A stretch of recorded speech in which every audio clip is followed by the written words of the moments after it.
महाराष्ट्र के नासिक जिले में त्र्यंबकेश्वर पर्वत श्रृंखला की ऊंचाई पर एक ऐसा किला बसा है जहां तक पहुंचना किसी आम चढ़ाई जैसा नहीं, बल्कि पत्थरों में खुदी सीधी खड़ी सीढ़ियों पर साहस का इम्तिहान है।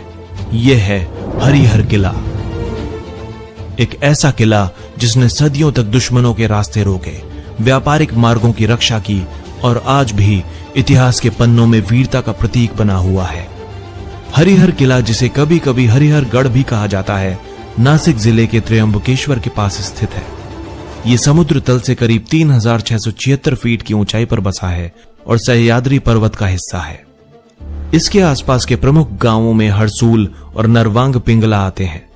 इस किले की सबसे खास पहचान है पत्थरों में खुदी हुई लगभग 80 डिग्री की खड़ी सीढ़ियां, जिन पर चढ़ना किसी एडवेंचर से कम नहीं।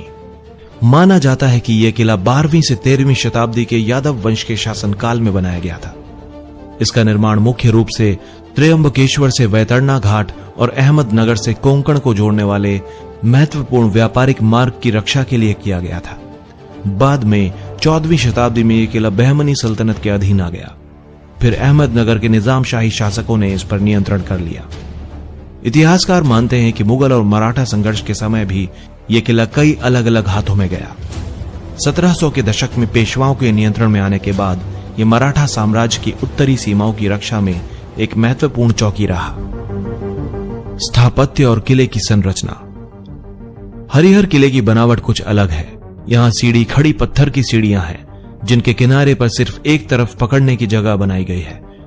ये सीढ़ियां